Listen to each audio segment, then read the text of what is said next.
आणि त्यानंतर तो जे मिळेल त्याच्याबद्दल त्यांनी धन्यता बाळगली. आणि त्याच्या वचनामध्ये आपण शिकत असताना त्यांनी म्हटलेलं आहे की अशक्तपणामध्ये मला त्याच्यापासून विपुलतेने सामर्थ्य प्राप्त होतं. Praise the Lord, praise the Lord.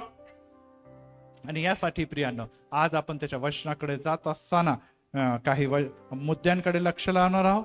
आणि त्या मुद्द्यांमध्ये आपण ह्या गोष्टीकडे बघणार आहोत की ह्या दुर्बळतेचे फायदे आहे का नाही. ह्या कमीपणामध्ये आम्हाला काही फायदा लाभ आहे का. कारण की पवित्र शास्त्र आणि संत पौल म्हणतो की दुर्बळतेमध्ये मी सशक्त आहे. तर मग लाभ काय आहे.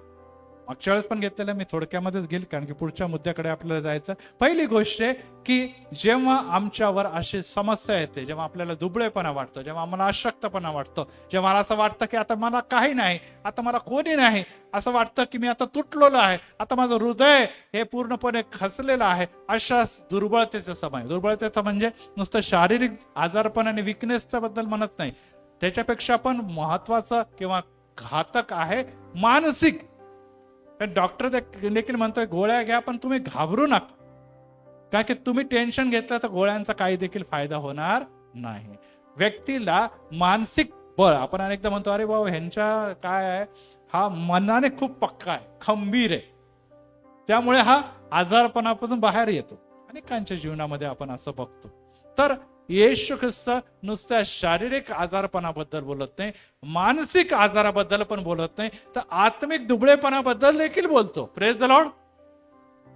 आणि याचे फायदे काय आहे हे देखील जाणून घेणं अतिशय. कारण की जर पौल म्हणतो की मला त्याचा अभिमान वाटतो, तर मग काय आहे. तर पहिली गोष्ट ही आहे की जेव्हा आमच्यावर मानसिक दुबळेपणा येतो, आम्ही आत्मिकरित्या स्वतःला कमकुवत समजतो की माझा देवाने मला सोडलंय, आता माझा कोणी नाही, किंवा मला आता हे करता येईल का, मला ही प्रार्थना जमेल का, मी हे काय करू शकते का.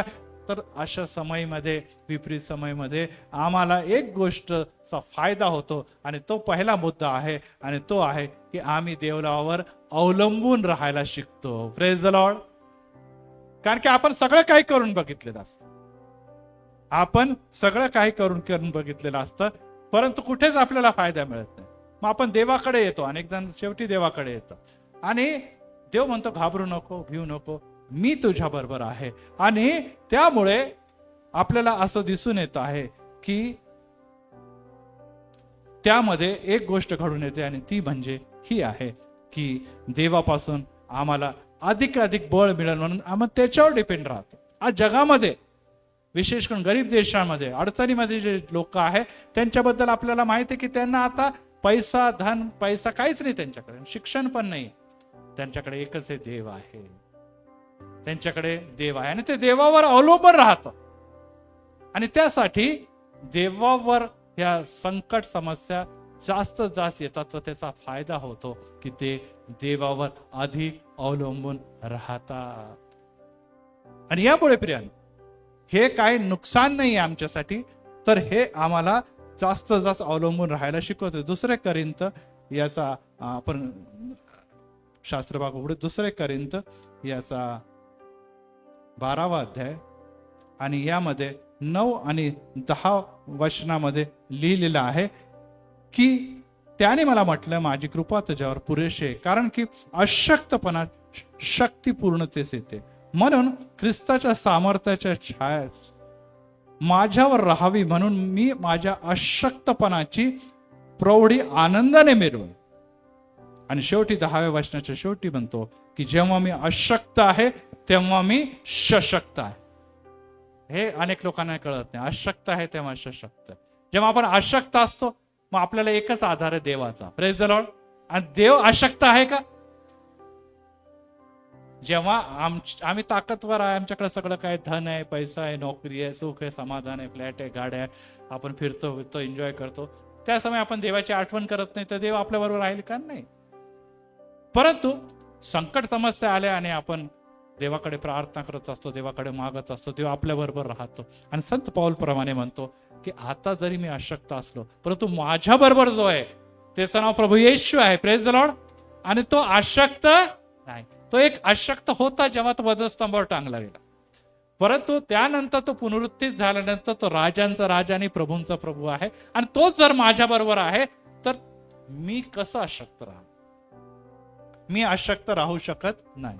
आणि यासाठी आपण आजारी जरी असलो आणि येशू माझ्या बरोबर आहे, मी गरीब जरी असलो आणि येशू माझ्या बरोबर आहे, मी अशिक्षित असलो तरी येशू माझ्या बरोबर आहे, तर मला चिंता करण्याची गरज नाही, मला काळजी करण्याची गरज नाही. कारण की मार्ग तो माझा मोकळा करणार आहे. Praise the Lord.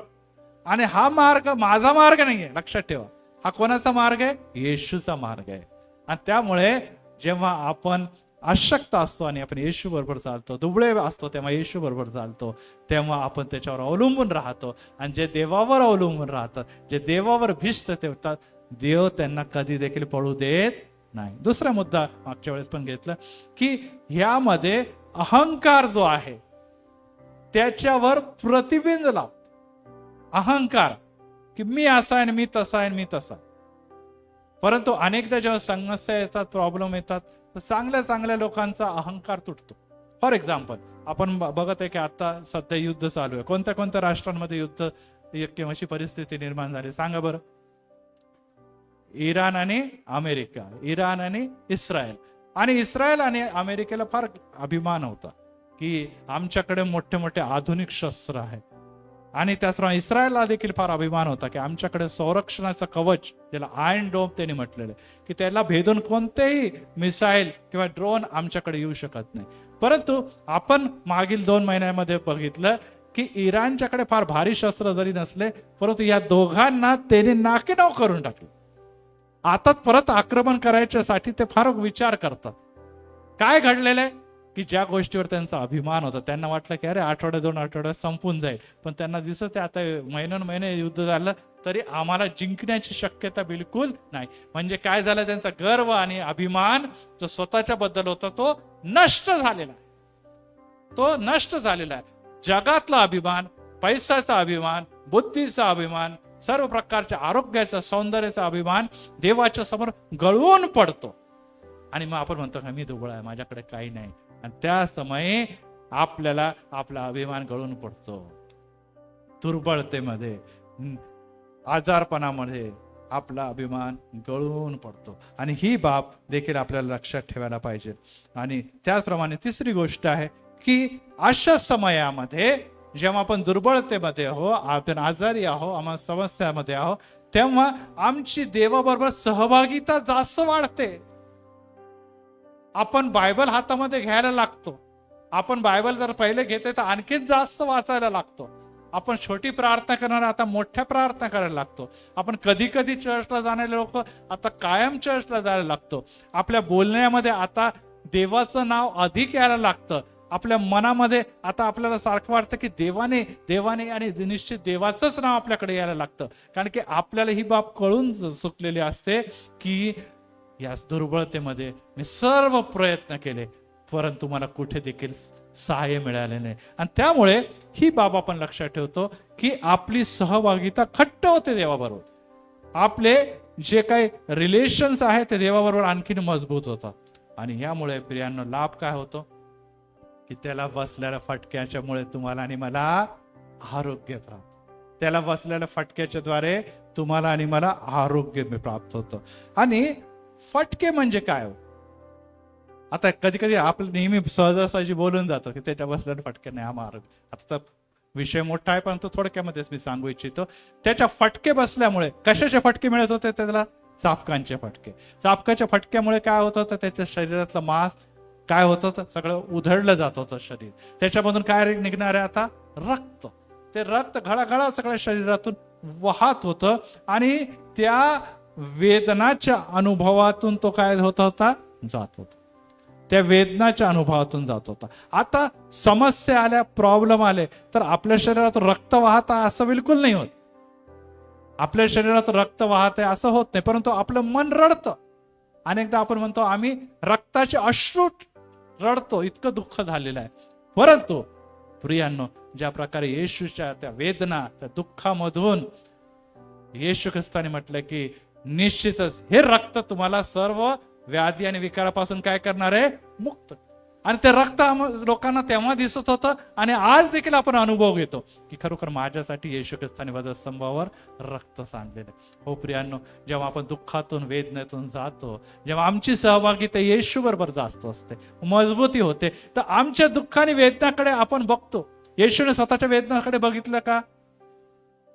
कारण की त्याला माहिती आहे जर रक्त सांडलं नाही तर हे सर्व काही जे देवाची योजना ते पूर्ण होणार आहे का? नाही होणार आहे. त्याचप्रमाणे प्रियांनो, शेवटपर्यंत येशूच्या मुखामध्ये हे पिता ह्यांना तू क्षमा कर, ह्यांना तू माफ कर. चोरांसाठी देखील त्यांनी त्या स्वर्गीय राज्याचा मार्ग खुला केलेला आहे. जेव्हा आम्हाला दुःख येतंय, आम्हाला कष्ट होतं आणि आम्ही देवाच्या सहभागी चालतो, आम्हाला निश्चितच वेदना होते, आम्हाला संकट येते, तरी देखील आपण इतरांसाठी देखील सेवेसाठी पाऊल टाकतो. नाही नाही, माझं राहू दे, माझं चालेल, जे व्हायचं ते होईल, परंतु समोरचा व्यक्ती जो दुःखात आहे, जो क्लेशात आहे, माझ्या येशूने स्वतःसाठी नाही तर इतरांसाठी त्या समयात प्रार्थना केली, तर मी देखील येशूच्या सहभागीतेत चालणार आहे. मी माझ्या दुःखाच्याकडे बघणार नाही, कारण की माझा देव मला मुक्त कर. परंतु मला इतर लोक जे दिसत आहे त्यांच्यासाठी काय करायचंय? प्रार्थना करायची. त्यांच्यासाठी काय करायचंय? जे जखमा आहे, जे मला प्राप्त होतं, माझ्या हृदयाला प्राप्त, माझ्या जीवनात प्राप्त होतं, त्याच्याकडे दुर्लक्ष करायचं. कारण की त्या जखमांच्या मुळे येशू कळवळत होता, परंतु ते कळवळी कोणामुळे होतं? तुमच्या अधर्माने पापामुळे येशूला ते सहन केले. त्याचप्रमाणे जेव्हा आपण सहन करतो आणि इतरांच्या पापाने अधर्मांसाठी आणि विशेष करून आजारासाठी, समस्येसाठी प्रार्थना करतो, तर देवाची घट्ट सहभागिता तुम्हाला आणि मला देवाच्या कृपेमुळे आशीर्वाद देऊन जाते आणि आमच्या प्रार्थना यशस्वी प्रार्थना करतात. Praise the Lord. मी परत रिपीट करतो, जे आनंदात आहे, सुखी आहे, कोणत्याही कष्टात नाही, दुःखात नाही, असं नाही की त्यांच्या प्रार्थना देव ऐकत नाही. परंतु जेव्हा आम्ही जास्त समस्येत आहोत, जेव्हा आम्ही जास्त क्लेशात आहोत, जेव्हा आम्ही जास्त वेदनेत आहोत, तेव्हा आपण जेव्हा इतरांसाठी प्रार्थना करतो तेव्हा ती अधिक प्रभावी ठरते. का? कारण की आत्ताच मी 3 मुद्दे सांगितलेले आहे की देवाबरोबर आमची सहभागिता घट्ट होते, तेव्हा प्रार्थना ऐकते, आम्ही देवावर अवलंबून राहतो, त्यामुळे आमची प्रार्थना ऐकली जाते, आणि त्याचप्रमाणे आमचा अहंकार दूर झालेला असतो आणि त्यामुळे देवाच्या कडे आमची निस्वार्थी प्रार्थना ऐकली जाते. आणि त्याचप्रमाणे आपण काही सेवकांच्या बद्दल, जसं मोशे आहे, गिदोन आहे आणि पेत्र आहे, त्यांच्याकडे जेव्हा आपण बघतो तेव्हा आम्हाला काही गोष्टी दिसते की मोशेमध्ये एक दुर्बळता होती. आणि मोशेची दुर्बळता ही होती की त्याला खूप राग यायचा. मागच्या वेळेस पण मी सांगितलंय, मोशेला खूप राग यायचा आणि पहिले त्यांनी काय केलं? रागाच्या भरात एक मिस्रीची हत्या केली. रागाच्या भरात ती काठी त्या खडकावर आपटलेली, रागाच्या भरात ह्या 10 आज्ञाच्या पाट्या मोडल्या. इतका रागिष्ट होता. ही काय होती? मोशेची दुर्बळता. काय होती सांगा? मोशेची काय होती? आणि मोशेची दुर्बळताच्या बद्दल देव पुढे काय म्हणतो? गणना 12:3 मध्ये की पृथ्वीवर सगळ्यात नम्र मनुष्य हा मोशेच मला सापडलेला आहे. Praise the Lord. बघा, क्रोधाविष्ट व्यक्तीला जेव्हा देवाच्या मध्ये जो चालला आणि त्याची दुर्बळता, राग देवाने जेव्हा बघितला, तर त्याला काय बनवला? जगातला सर्वात नम्र मनुष्य बघितला. त्याचप्रमाणे आपण गिदोनकडे बघतो. हा शास्य होता जो इस्रायली लोकांसाठी लढत होता आणि तो भित्रा होता, आणि त्याचप्रमाणे त्याला आत्मविश्वासाचे कमी होते. तो घरामध्ये आणि शत्रूंना घाबरून, आपल्याला माहितीये की गव्हाची नोंदणी तो कशात करत होता? द्राक्ष मळ्यामध्ये करत असताना किंवा द्राक्ष कुंडात करत असताना देवाने म्हटलं, अरे घाबरा भित्र्या, तुला मी डायरेक्ट शास्ता आणि इस्रायलीचा नेता बनवतो. तो म्हणे, अहो मी माझ्या एक स्वतःचा जीवनाचं रक्षण करण्याला लायक नाही आणि मी काय राष्ट्राचं रक्षण करीन? आपण पण अनेकदा म्हणतो, मलाच माझं जमत नाही, माझ्याच प्रार्थना, माझ्याच प्रॉब्लेम दूर होत नाही. आणि काय पाळक साहेब तुम्ही म्हणता ह्याच्यासाठी प्रार्थना करत, त्याच्यासाठी? अहो माझा तर प्रॉब्लेम दूर हो ना. देव म्हणे, अरे तुझा प्रॉब्लेम दूर झालेला आहे कारण की तू माझा आहे. Praise the Lord. तुझ्याबद्दल विचार करूच नको तू. ज्या अर्थी मी म्हणतो तू माझा आहे आणि मी, देवदूताने त्याला म्हटलं, अरे बलवान वीरा उठ. तर आता तुला देव त्याच्या बरोबर आहे, तो ऑटोमॅटिकली बलवान आहे. तुझ्यासाठी आता मागायची गरज नाही, कारण की मी तुझ्या बरोबर आहे. आणि जर देव अनुकूल आहे तर कोणीच प्रतिकूल नाही. आता तुला दुसऱ्यांसाठी कार्य करायचं. आणि ह्यामुळे जो भित्रा होता तो शक्तिमान झालेला आहे. Praise the Lord. भित्रेपणाची काय अनेकपण दुबळेपणा. अनेक जण थोडस काय झालं लगेच जीव घाबरा होतो, धडधड वाटते. सगळं आम्ही बीपी चेक करायला जातो, काय बीपी वाढलं का कमी झालं का काय झालं. अनेक लोकांमध्ये शारीरिकरित्या परिस्थितीमुळे लगेच घाबरून जातात. परंतु देव म्हणतो माझा बलवान वीरा घाबरू नको. Praise the Lord. माझ्या बलवान वीरा तुला घाबरायचं नाही. त्याच्यानंतर आपण बघितलं की पेत्र हा जो होता तो लगेच असा प्रकारचा व्यक्ती होता की जो लगेच रिएक्ट होणारा, पलटी खाणारा व्यक्ती होता. त्याने येशूला किती वेळेस नाकारलं? 3 वेळेस नाकारलं. माझी त्याची ओळखच नाही.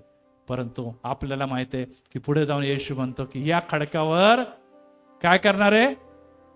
पलटी मारणारा म्हणजे चलबिचल, खडक म्हणजे स्थिर. Praise the Lord. हा बघा, पेत्र हा चलबिचल वाला होता, परंतु येशू म्हणतो मी तुला स्थिर म्हणून खडक म्हणून बनवणार आहे, ज्याच्यावर मंडळ्या रचणार. Praise the Lord.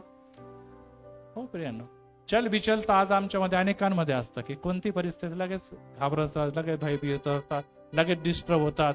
मग काही लोक त्यांना समजवतात, मग कुठेतरी त्यांना बळ येतो. परंतु मला सांगू दे प्रियांनो, ही गोष्ट जी आहे त्याला देखील तुमच्यासाठी देव बल स्थान बनवू इच्छितो. Praise the Lord. तुमची विकनेस, तुमचे कमकुवत, तुमच्या दुबळेपणा देवाची इच्छा आहे की हे नुसतं घालवणार, परंतु ह्याच्या विपरीत भित्रेपणाला शूरवीर बनवणार आहे. इथे लिहिलेलं आहे की जो मोशे सारखा जो लोता रागवाला व्यक्तीला नम्र बनवणार आहे. आणि अब्राहम जो आपल्या बायकोला काय म्हणतो? माझी बहीण आहे. स्वतःचा जीव भित्रा होता तो. स्वतःचा जीव वाचवण्यासाठी आपल्या पत्नी साराला तो काय म्हणतो? बहीण म्हणतो. परंतु देवाने पुढे काय म्हटलं? अरे तू जे काही खोटे बोलत आहे, जे काही तू लबाडी करत आहे, त्या सर्व गोष्टी तू नुसतं संरक्षण करणारा नाही, तर तू राष्ट्रांचा पिता बनणार आहे. Praise the Lord. आकाशाच्या ताऱ्यांकडे बघ, पृथ्वीच्या वाळूकडे बघ, त्याला मोजता येतात का नाही? तू का घाबरतो? तुझी बायको ज्याला आज एक देखील संतती नाही, येणाऱ्या दिवसामध्ये आकाशाच्या ताऱ्यासारखे संतती तुला जगामध्ये पसरलेले दिसतील. Praise the Lord. आणि तुम्ही आणि मी अब्राहमाचे पुत्र आणि अब्राहमाची कन्या देखील आहोत. Praise the Lord. हा आम्हाला सन्मान आहे की देव तुम्हाला आणि मला अब्राहमाचे पुत्र आणि कन्या, या सर्व गोष्टींमध्ये या सर्व महान लोकांचे नाव पवित्र शास्त्रामध्ये आपण फार सन्मानाने घेतो. परंतु खऱ्या अर्थाने त्यांच्या स्वभावाच्याकडे बघितलं, मूळ स्वभावाच्याकडे बघितलं, तर ते खरोखर निश्चितच ताकदवर होते का? प्रत्येकामध्ये कोणता ना कोणता कमकुवत दुबळेपणा होता. परंतु जेव्हा ते येशूच्या किंवा परमेश्वराच्या नावाने पाऊल पुढे टाकतात, आम्हाला असं दिसतं की ते देवासाठी आणि जगासाठी सामर्थ्यशाली कार्य करून गेलेले आहे. Praise the Lord.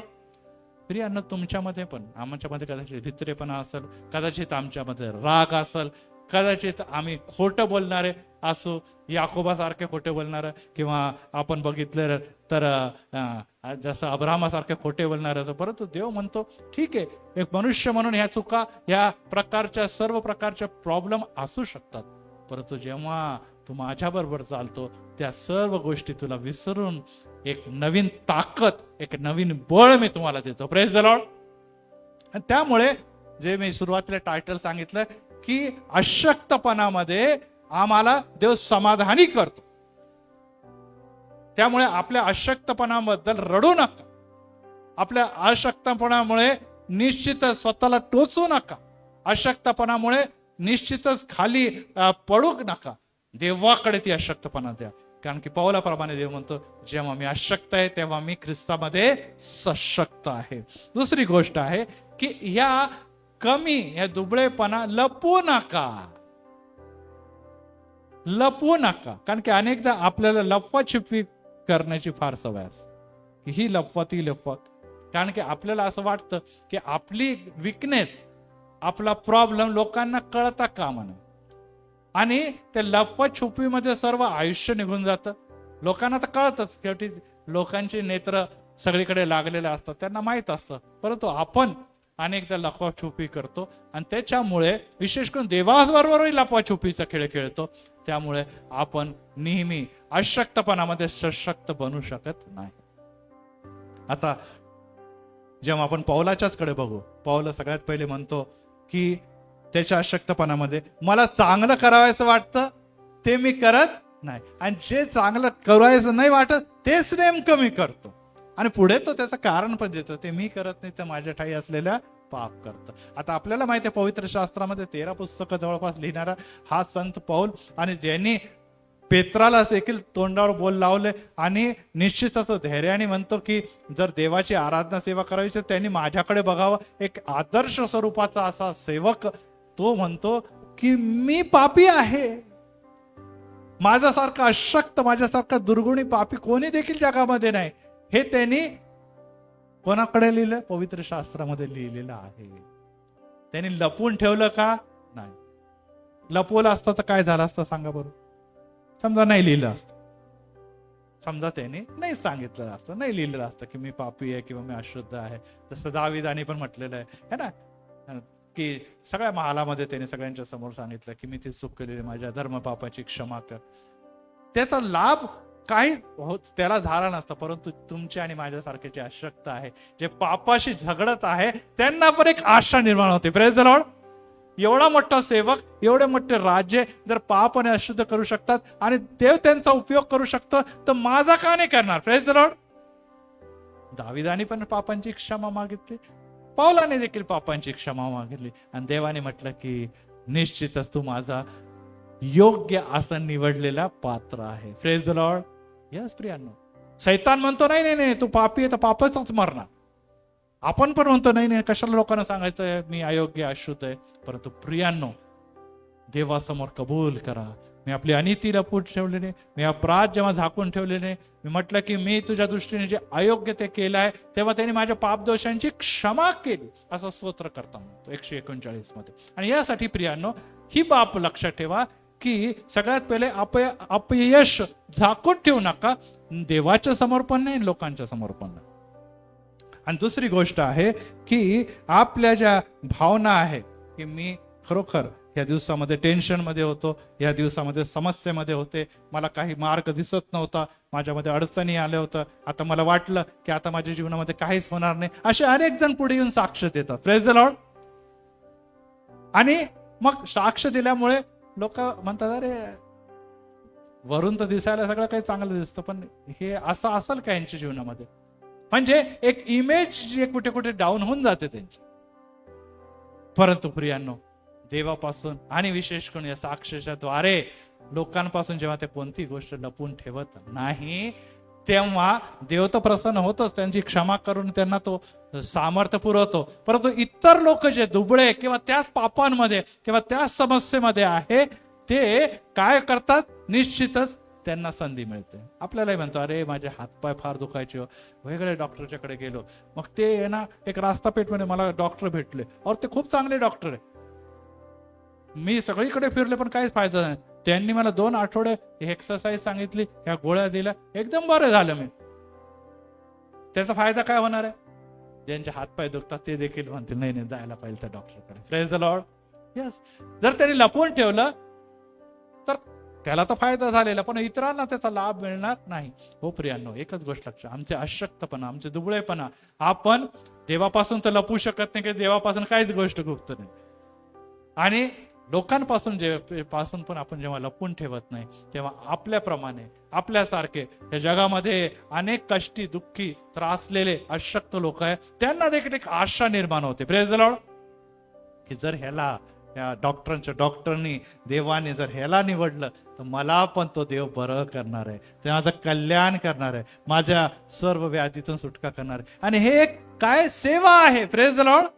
आणि यामुळे साक्ष किंवा या प्रकारच्या गोष्टीला आपण काय म्हणतो? एक सेवा कार्य आहे. आणि ते देणं आपल्या पवित्र मंदिरामध्ये आपण आवडीने करतो. मी अनेकदा म्हणतो लहान सहान गोष्टी असल्या तरी सांगा. Praise the Lord. मला कॅन्सर झालं, मला टीबी झालं, माझा हार्ट ते त्या गोष्टीत आहे, परंतु लहान सहान गोष्टी जे देखील त्याबद्दल देखील जेव्हा आपण देवाला गौरव देण्यास शिकतो किंवा त्या इतर लोकांना सांगायला शिकतो, तेव्हा देव अधिक प्रसन्न होतो. शाबास, भल्या विश्वासू जासा तू थोडक्याबद्दल. नाही फार मोठ्या मोठ्या गोष्टी नाही, थोडक्याबद्दल, थोडक्या गोष्टीसाठी माझी स्तुती स्तवन करणारा, मला साक्ष देऊन बोलणारा जेव्हा झालेला आहे, आता मी येणाऱ्या दिवसामध्ये तुझ्याकडून मोठ्या मोठ्या साक्ष घेऊन देणार आहे. Praise the Lord. आणि यासाठी ही बाब आहे की लपवू नका, लपवा छुपी करू नका, कारण की लपवा छुपीचं काम म्हणजे खोटं बोलण्यामध्ये पण मोडतं. आणि आपण एक खोटं किंवा एक लपवण्यासाठी अनेक खोटं बोलत जातो आणि त्याद्वारे लाभ तर काही मिळतच नाही. ती समस्या आमच्या जीवनामध्ये परत येते आणि मग देवाचे आशीर्वाद देखील आम्हाला मिळत नाही. पुढची गोष्ट, ही गोष्ट देखील लक्षात ठेवा की जेव्हा आपण आपल्या आजारपण, विकनेस, प्रॉब्लेम जेव्हा आपण सांगतो तेव्हा आपल्या मनातला तणाव निघून जातो.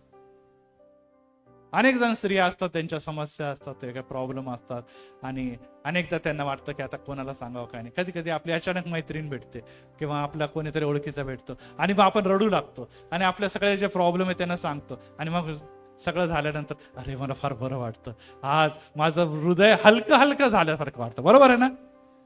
इतक्या दिवस मी लपून ठेवलं, इतक्या दिवस गुप्त ठेवलं, माझ्या जीवनावर, माझ्या मनावर खूप मोठं ओझं होतं, मला रात्री झोप लागायची नाही. परंतु बहिणी, माझ्या भावा, मी तुझ्या समोर ते सगळे अडचणी सांगितले, आता मला बरं वाटतं. Praise the Lord. बोलण्याने काय तुम्ही रोगमुक्त झाले का? नाही, परंतु मनामधलं ओझं, मनातलं टेन्शन, मनातलं दडपण हे दूर होतं. Praise the Lord. अर्धा आजार तिथेच पळून जातो. आणि या समय कुडणं, याला काय म्हणतात? कुडणं. हे कुडणं बंद करा. हे कुडण्यापासून दूर जा की माझ्यासाठी कोणी नाही, मी एकटा आहे, मीच असं आहे, असं म्हणून अनेक जण या जीवनामध्ये कुडतात आणि शेवटपर्यंत, मरेपर्यंत ते आपले ओझं घेऊन स्वतःच जगतात आणि शेवटी मरून जातात. प्रियानो, असं करू नका. देव तुमच्या प्रश्न जाणतो, तुमचे अश्रू जाणतो. तो म्हणतो तुमच्या अश्रूची मोजमाप मी बुधलीमध्ये करतो. आणि यासाठी आज आमचा देव आम्हाला हेच म्हणतो की लपवाछुपी करू नका. तुम्हाला मुक्त होण्यासाठी देवाने मुक्तिदाता येशू ख्रिस्त पाठवलेलं. Praise the Lord. त्याला आपण काय म्हणतो? मुक्तिदाता. आणि आपण मुक्तीचा लाभच घेत नाही. म्हणजे याचा अर्थ काय? आमचा येशूवर विश्वासच नाही.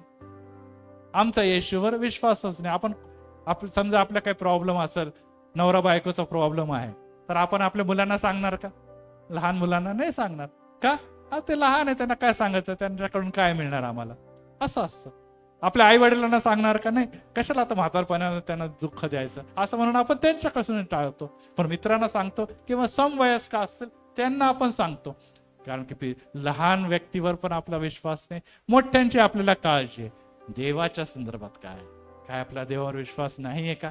की तो मला मुक्त करेल, तो मला शांती देईल, तो मला आरोग्य देईल, तो माझी चिंता घालवेल, तो मला सामर्थ्य देईल, तो मला यातून नुसतं बाहेर काढेल, नाही काढलं तरी धीर आणि सांत्वन तो देणारच देणार. Praise the Lord.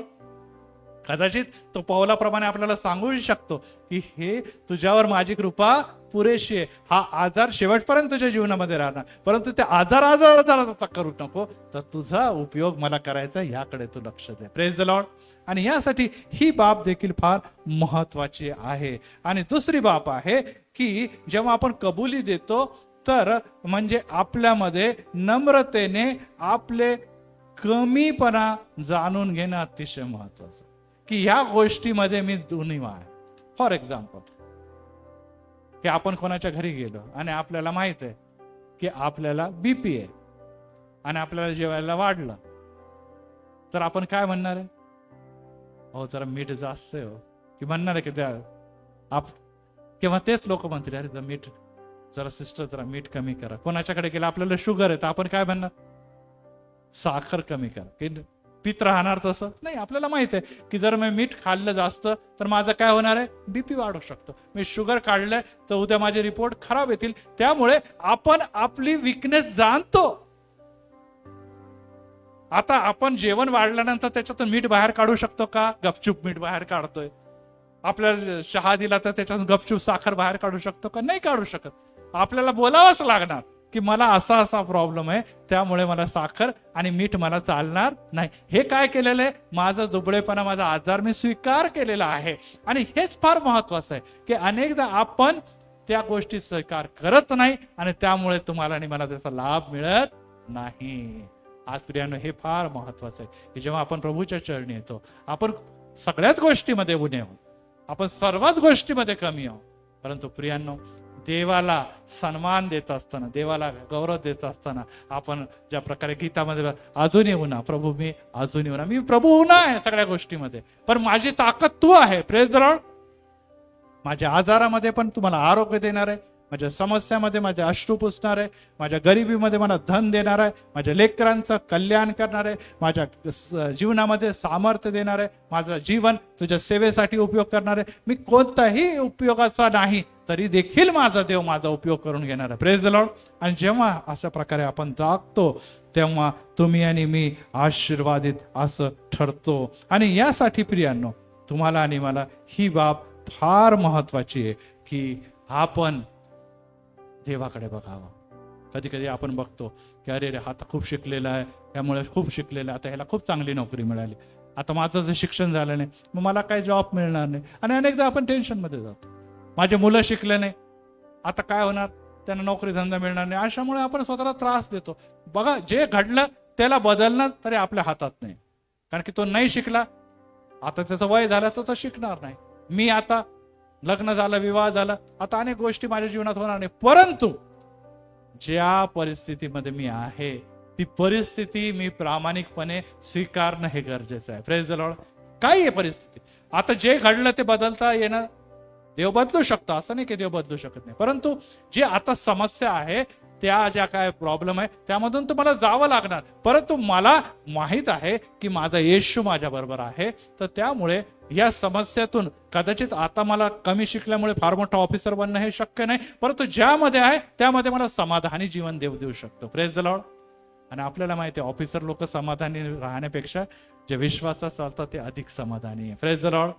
जे मोठ्या मोठ्या गाड्यांमध्ये फिरतात, बंगल्यामध्ये राहतात, त्यांच्यापेक्षा जे झोपडीमध्ये राहणारे अधिक समाधानी आहे, कारण की ते खातात पितात आणि सुखी राहतात. आणि बाकीचे लोक धावपळ पळापळ करतात, पण त्यांच्या जीवनात काही देखील सुख नाही. आणि यामुळे प्रियांनो, सुख आहे तरी काय आणि सुख देणारा कोण आहे ह्यावर जर आपण विचार केला तर आपल्याला कळतं की सुख हे देवाच्या ठाईच आहे. Praise the Lord. आणि मग आपण देवाच्या ठाई असताना इयोबाप्रमाणे अनेकदा इयोब आपल्याला म्हणतो की देवापासून सुखच घ्यावं, दुःख घेऊ नये का. मग आपण म्हणतो अरे देवा देवा, मी प्रार्थना करतो, मी येशू करतो, मी चर्चमध्ये जातो, पाळकसाहेब माझी प्रार्थना करतात, मी उपवास करते, मग प्रॉब्लेम का आला. हो प्रियांनो, तसं दिवस आणि रात्र आहे, तसं सुख आणि दुःख देखील आहे. आणि ते देखील स्वीकारत असताना त्याने आपल्या मुखातून कोणताही देवाच्या विरोधात शब्द काढलेला नाही. त्याचं नाव इयोब होतं. Praise the Lord. देव जर परीक्षा घेते, जे जर तुम्हाला ट्रायल्स मधून नेते, तर घाबरू नका, कारण की जेव्हा सूर्य उगवणार आहे, नवीन दिवस येणार आहे, अश्रू ढाळणारा तो पेरणेकरी निश्चितच उत्तमरित्या कामपडी करणारा ठरणार आहे. Praise the Lord. कारण की त्याने विश्वास धरलेला आहे, विश्वासाने तो रडत निघालेला आहे, परंतु येताना त्याच विश्वासामुळे तो आनंदाने उड्या मारत येणार आहे. आणि ही बाब निर्बळतेमध्ये तुम्हाला आणि मला समाधान देणारी आहे. आणि शेवटला मुद्दा, आणि मग मी संपवतो, आणि ती आहे की अशक्तपणामध्ये देखील देवाचा गौरव करणं विसरू नका. अशक्तपणामध्ये देखील देवाचा, निर्बळतेमध्ये देखील देवाचा गौरव करणं विसरू नका. आणि त्यासाठी 2 कोरिन्थ 12 अध्याय आणि 5 वचन आताच आपण उघडलेलं आहे. 2 कोरिन्थ 12:5 मध्ये संत पौल म्हणतो की मला अभिमान कशाचा आहे, याबद्दल त्यांनी खूप सुंदर सांगितलंय. 12:5 2 कोरिन्थ.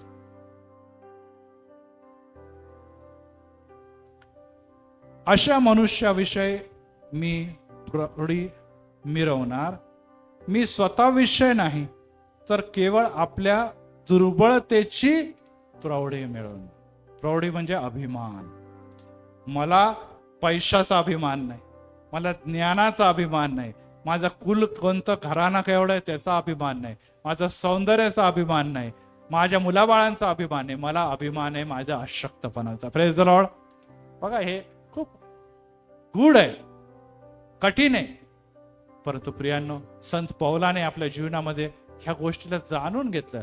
तो सगळ्या गोष्टीतून गेला, त्याच्याकडे पैसा पण होता, ज्ञान पण होता, कुल पण होतं, सगळ्या प्रकारच्या गोष्टी होत्या, परंतु त्यांनी म्हटलं की नाही नाही नाही, यामध्ये सगळ्यात चांगली गोष्ट आहे की मी अशक्त जेव्हा आहे तेव्हा देवामध्ये सशक्त आहे आणि अशक्तपणाची मी प्रौढी मिळवीन. आणि ही बाब अतिशय महत्वाची अशी आहे. आणि यासाठी इब्रिकरास पत्र यामध्ये संत पौल पुढे 4 अध्याय आणि 1 वचनामध्ये खूप सुंदर लिहितो. इब्री 4:1. इब्रिकरास पत्र 4 अध्याय 1 वचन, म्हणून त्याच्या विसावात येण्याविषयी. यस, विसावात म्हणजे सुरक्षित जागा, जिथे रडणं नाही, दुःख नाही, क्लेश नाही. ती आपल्या घरामध्ये देखील असू शकते. पुढे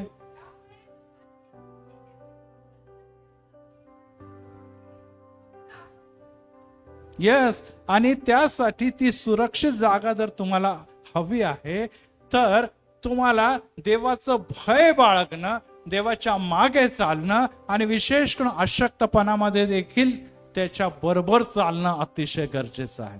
कारण की जर आपण अशक्तपणा करत नाही, ठेवत नाही, तर आम्हाला काय होतं. आता आपण एक सेवकाच्या बद्दल, गिदोनच्याच बद्दल ऐकलेलं आहे की गिदोन जेव्हा लढण्यासाठी गेला आणि त्याच्या विरुद्ध, आताच मी सांगितलं की तो इतका भित्रा होता की घराच्या बाहेर देखील जात नव्हता. परंतु जेव्हा ती परिस्थिती निर्माण झाली आणि त्याच्या विरुद्ध मिद्यानी, आपण घरी जाऊन पूर्ण त्याबद्दल अभ्यास करावा आणि ते शास्त्रे याचा 7व्या अध्यायामध्ये ती पूर्ण स्टोरी मिळते. घरी जाऊन आपण वाचावं. आणि यावर मी पहिले पण शिकवलेलं आहे. मिद्यानी सैनिक आले 1,35,000 आणि परमेश्वराचा हा जो शेतकरी होता, ह्याला लीडर बनवलं आणि ह्याने सगळ्यांना गोळा केलं. आणि गोळा केलं तेव्हा 32,000 इस्रायली लोक सापडले. किती लोक सापडले? एका बाजूला किती होते? 1,35,000 विरोधी सैनिक मिद्यानी, आणि दुसऱ्या बाजूला इस्रायली लोकांना त्यांनी सगळ्यांना गोळा केलं तेव्हा 32,000 निघाले. आणि त्यांनी म्हटलं ठीक आहे बाबा, 3:1 म्हणजे तिघांच्या मागे 1 अशा प्रकारे आम्ही काहीतरी लढा देऊ याला. आणि मग परमेश्वराला म्हटलं की परमेश्वर, आता हे 32,000 मी घेऊन जातो. आणि मग परमेश्वर म्हणे नाही नाही, ह्याच्यातून थोडं कमी कर. आता ते स्टोरी वेगवेगळ्या प्रकारे कसे कसे कमी केले या शास्त्रे 7व्या अध्यायामध्ये लिहिलेले. मी तिथे जाणार नाही, वेळ जाईल. मग हळूहळू कमी कमी करत परमेश्वराने 32,000चे किती केले? 300 लोक. शत्रू तेवढेच 1,35,000. शत्रू किती? 1,35,000. यांनी किती आणले होते? पण तो परमेश्वर म्हणतो नाही नाही नाही, 300च बस आहे. आता हे लॉजिकल आहे का? आपल्याला 1,35,000 रुपये लागणार आहे आणि आपण कसं तरी जमा करून म्हटलं की चला बाबा काहीतरी थोडे थोडे करून देईल, हे घ्या ऍडव्हान्स म्हणून 30,000 तर एकदा तयार पण होऊन जाईल. मनुष्य होऊन जाईल की नाही तयार, की ठीक आहे बाबा 1,35,000 तुझा एस्टिमेट आहे, तू दिले ऍडव्हान्स काय 30-32,000, ठीक आहे, बाकीचे थोडे थोडे करून फेडे. आता डायरेक्ट 300 रुपये आपण घेऊन गेलो तर तो म्हणणं काय वेडा आहे का? 1,35,000 तू लोन पाहिजे आणि 300च तू डिपॉझिट देते, कसं काय होणार? हाकलून देईल तो. पण परमेश्वर म्हणतो अरे हा माझा लढा आहे. Praise the Lord. ते 300 लोकांची गरज नाही, मी एकटाच जरी बोललं तरी 1,35,000ला मी मारू शकतो. Praise the Lord. बघा प्रिया, परमेश्वराचं युद्ध, परमेश्वराचं लढणं, परमेश्वराचे विचार हे वेगळे विचार असतात. त्याने मला सांगा 300 लोक का केले असावं कमी? का केले एवढे कमी? 32,000 तर तयार होते ना. 32चे त्यांनी 40,000 करायला पाहिजे होते. 32चे त्यांनी काही नाही तर 50,000 करायला पाहिजे. उलट त्यांनी डायरेक्ट 300 वर आणलं. तर हे का करावं त्यांनी असं? आपल्या सेवकाची फजिती करायसाठी देवाने असं केलं का? नाही. देवाला माहित आहे शेवटी, जसं मी आता सांगितलं की आपल्या जीवनातला लढा हा आपला नाही, हा जाळ देवाचा आहे. Praise the Lord. 1,35,000 प्रकारच्या समस्या जरी तुमच्या जीवनामध्ये आल्या तर परमेश्वर म्हणतो घाबरू नको, कारण की मी तुझ्या बाजूने आहे. Praise the Lord. ते सर्व तुझ्याशी नाही लढत. या समस्याचा झगडा, या समस्याचे प्रॉब्लेमचा अटॅक हा तुझ्यावर नाही, हा माझ्यावर आहे. Praise the Lord. आपल्याला दिसतं शौलाचा पाऊल झाला असताना की शौला तू माझा का छळ करतो? शौल म्हणाले कोण आहे मी? तुझा कशाला छळ करतो? देव म्हणतो तर तू मंडळीचा छळ करतो म्हणजे माझा छळ करतो, माझा छळ करतो. हो प्रियानो, या दिवसामध्ये जरी मंडळीचा छळ हो किंवा वैयक्तिक कोणत्याही सेवकाचा, दासाचा छळ हो किंवा विश्वासणार छळ हो, हा तुमचा माझा छळ नाही, हा देवाचा छळ आहे. Praise the Lord. आणि योग्य वेळी देव त्यांना परतून लावणार आहे, त्यांना पराभूत करणार आहे. आणि त्यामुळे या अशक्तपणाचा गौरव करा. Praise the Lord. जर आपण त्याच्या जागेवर असतो गिदोनला तर म्हणतो बाबा घे तुझा लिडरशिप, शास्त्रीपणा, मला नाही जायचं. असा काय देव कामाचा आहे? बळबळ मी इतकी मेहनत करून 32,000 आणले आणि तो म्हणतो नाही 300 वरच काम चालू. हे काय? हे तर विचित्र प्रकार झालेला आहे. परंतु गिदोनने तसं केलं नाही. त्याचा विश्वास मजबूत होता की देव जे काय म्हणल ते मी जेव्हा करेन, देव मला विजय करणार आहे. हो प्रियांनो, एकच गोष्ट लक्षात ठेवा की जेव्हा तुम्ही अशक्त आहात, तुम्हाला जगाच्या दृष्टिकोनातून असं वाटेल की हे जे काही माझ्याकडे आहे, जे प्रार्थना करणं, वचन वाचणं किंवा थोडेफार पैसे किंवा जे काही प्रयत्न, ते फार कमी आहे, त्यांनी कधीच विजय मिळणार नाही. परंतु लक्षात ठेवा, शेवटी विजय उत्तरेकडून, दक्षिणेकडून, आरण्याकडून नाही, तर ते स्वर्गातून देवाकडून येतो. Praise the Lord. आणि आम्हाला देवापासूनच विजय हवा आहे. Praise the Lord. आम्ही 1,35,000च्या जागे 2,00,000 नेऊन त्यांना मारूनही टाकू, परंतु तो अपूर्ण विजय असणार. आमचा विजय जर देवापासून आहे तर शत्रू परत उठू शकत नाही. Praise the Lord. आणि यासाठी जेव्हा आपण आजारपणामध्ये असतो, जेव्हा आपण विविध प्रॉब्लेम मध्ये असतो, आपण दवाखान्यामध्ये असतो, तेव्हा आपण जेव्हा प्रार्थना करून घेतो किंवा प्रार्थना करतो, तेव्हा गोळी, मेडिसिन आणि डॉक्टरमुळे आपल्याला जरी आशीर्वाद मिळत असला, परंतु आरोग्य देणारा यावे राफा देव आहे. Praise the Lord. Praise the Lord. कारण की आम्हाला माहित आहे की यातून मुक्ती देणाऱ्या गोळ्या, औषधं सगळ्या जरी घेतलं तरी मुक्ती देणारा आणि औषधांना यश देणारा आणि मला दवाखान्यातून बाहेर आणणारा, मला परत एक वार स्थिर करणारा, परत एक वार मला उभं करणारा माझा देव आहे. आणि असं जेव्हा विश्वास ठेवून आपण उभं राहतो, तेव्हा देव आम्हाला विपुल आशीर्वाद देतो. Praise the Lord. आपण शेवटला उदाहरण सांगतो, संपवतो. याकोब एक देवपुरुषाबरोबर झगडला आणि झगडत असताना त्याने काय म्हटलं सांगा बरं, आपल्या सर्वांना माहिती आहे काय म्हटलं. याकोबाने एक पवित्र माणसाबरोबर झुंज दिली. जेव्हा तो आपल्या भावाला भेटायला निघालेला होता, अचानक तो एक पवित्र मनुष्य आला आणि याकोब त्याच्याशी लढू लागला, झगडू लागला. तेव्हा याकोबाने काय म्हटलं सकाळ होत असताना, जोपर्यंत तुम्हाला आशीर्वाद देत नाही तोपर्यंत मी तुला सोडणार, जोपर्यंत मी तुला आशीर्वाद देणार नाही तोपर्यंत मी सोडणार नाही. आणि जेव्हा पहाट होत आली तेव्हा तो निघून जात असताना त्याने एक कृती केली. ती कृती काय होती की त्याच्या जांघेची जी एक मसल होती ती त्याने अशी ओढून धरली की ती निखळून गेलेली. आणि त्यानंतर तो लंगडत चालत राहिला. तो लंगडत चालत राहिला. आयुष्यभर लबाडीचा मागे पळणारा, बायकोच्या मागे पळणारा, सासऱ्याला फसवणारा, बापाला फसवणारा, भावाला फसवणारा, पळतच येतो. आयुष्यावर पळतच राहिला. परंतु ज्या समय देवाबरोबर त्याचं झुंज झालेले, देवाबरोबर इंटरॅक्शन झालेलं आहे, काय झालेलं आहे, कायम मरेपर्यंत लंगडत चाललेला आहे. Praise the Lord. परंतु लंगडत चालत असताना देखील भावाबरोबर आणि आपल्या घराण्याबरोबर त्याचा समेट झालेला आहे. Praise the Lord. यस प्रियांनो, आशीर्वादामुळे काहीतरी जरी गमवावं लागलं त्याला, आशीर्वाद तर मिळालेलेच आहे. कारण की आज देखील आपण म्हणतो अब्राहम का खुदा, इसाक का खुदा आणि याकोब. याकोब यादीत आलाच आहे, आशीर्वादित ठरलेलंच आहे. परंतु या आशीर्वादित ठरत असताना त्याचा लबाडपणाचा स्वभाव पण आणि तो जो फसवेगिरीचं पळणं होतं ते थांबवलं आणि आयुष्यभर तो लंगडत चालले राहिला. आणि लंगडत चालत असताना त्याला कळालं जरी आशीर्वाद मला मिळालेला आहे परंतु माझं शरीर हे आज देखील अपंग झालेलं आहे. Praise the Lord. यस प्रियांनो, लक्षात ठेवा, कधी कधी आम्हाला आशीर्वाद मिळत असताना काहीतरी आमच्या जीवनातून जरी निघून गेलं तरी देवाला दोष देऊ नका. अनेकदा आपण म्हणतो देवाने सगळं काही चांगलं केलं, एकच प्रॉब्लेम आहे तोही दूर व्हायला पाहिजे. देव म्हणतो नाही, पौला नाही, याकोबा नाही, नाही होणार ते दूर, तुला कायमच त्यामधून जावं लागणार. परंतु त्या एक प्रॉब्लेम कडे नको बघू, विपुल दुसऱ्या आशीर्वादाकडे तू का बघत नाही. आपण अनेकदा त्या प्रॉब्लेम कडेच बघतो आणि त्याच्यासाठी माग माग माग रड रड रड रडतो.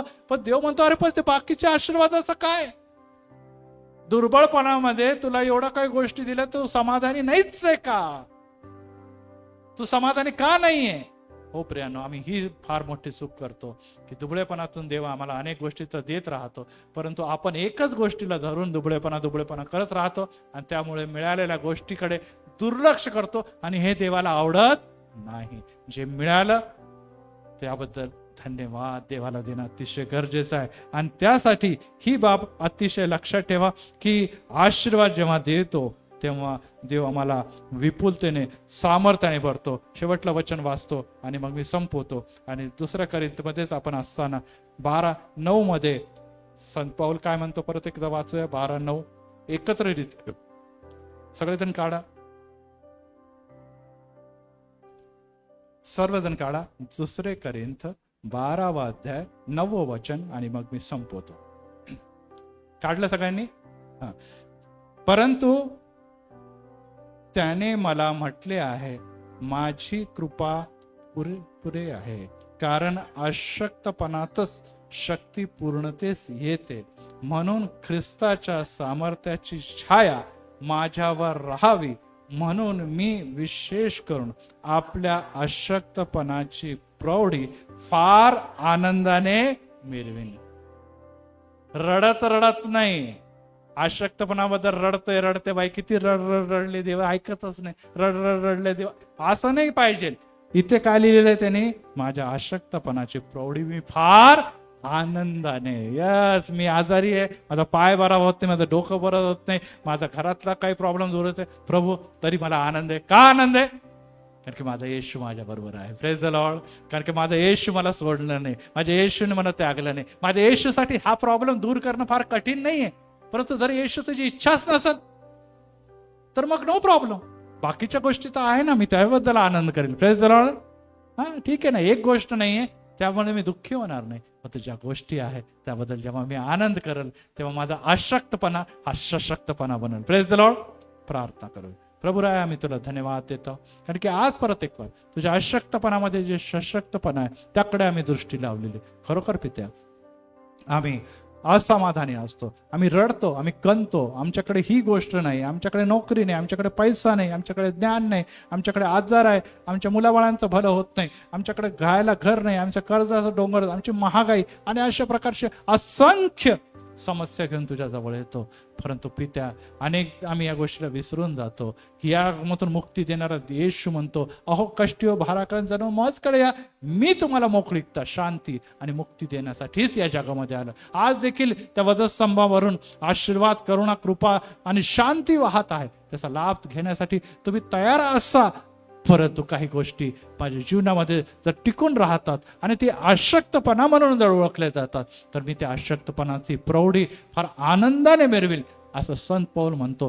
त्याबद्दल मी बघणार आहे. हो येशू, तुम्हाला एक पात्र, तुझा सेवा दास म्हणून या जगात ठेवलेलं आहे. मी माझ्यासाठीच रडत बसावं, माझ्या प्रॉब्लेमसाठीच रडत बसावं ही तुझी इच्छा नाही. तर अनेक जण जे दुःखी आहे त्यांचं दुःख मी समजू शकते. अनेक जण माझ्या शेजारी आणि माझ्या सहभोवती आहे ते कष्टी आहे, त्यांचं दुःख मी समजू शकते, कारण की या सर्व दुःखातून मला देवातून नेलेले. आणि त्यामुळे जो कळवळा येशूच्या ठाई होता तोच कळवळा माझ्यामध्ये आला. तर येशूने स्वतःसाठी नव्हे तर त्या सर्व लोकांसाठी हेच म्हटलं की माझ्यासाठी रडू नका. हो पिता, आम्हाला आमच्यासाठी रडायचं नाही, कारण की आमच्यावर देवाची करुणा कृपा विपुल अशी आहे. आम्हाला इतरांसाठी रडून प्रार्थना करायची, यासाठी की पित्या त्यांना मुक्ती मिळावे, त्यांना जीवन मिळावं आणि त्यांनी म्हणावं की खरोखर येशूचा वधस्तंभ घेऊन अनुसरणारे त्याचे विश्वासूजन आहे. आभार मानतो, धन्यवाद देतो. या वचनाच्या द्वारे आम्हाला भीती, आमची निराशा, आमचे दडपण, आमचे टेन्शन तू दूर केलेले आहे. आणि जे आज आम्ही विविध सेवकांच्याकडे बघितलेलं आहे ते कमकुवत होते, ते मोशे, अब्राहम, गिदोन, पेत्र हे सर्व कमकुवत म्हणून पुढे आले, परंतु ते महान बनून जगातून गेलेले आहे, कारण की त्यांनी आपल्या दुबळेपणा, कमकुवतपणाला येशू मध्ये बदलताना बघितलेलं आहे. येशू तो आमचं जीवन बदलणार आहे. आणि जरी दुःख राहिलं तरी संत पौलाप्रमाणे आम्ही हे म्हणणार आहे की खरोखर माझ्या अशक्तपणाची मी प्रौढी मिळवेल, कारण की देवा तुझी कृपा माझ्यावर विपुल आहे. प्रभू येशूच्या नावात आमेन, आमेन, आमेन. ह्यावेळेस आपण एक गीत गात आपले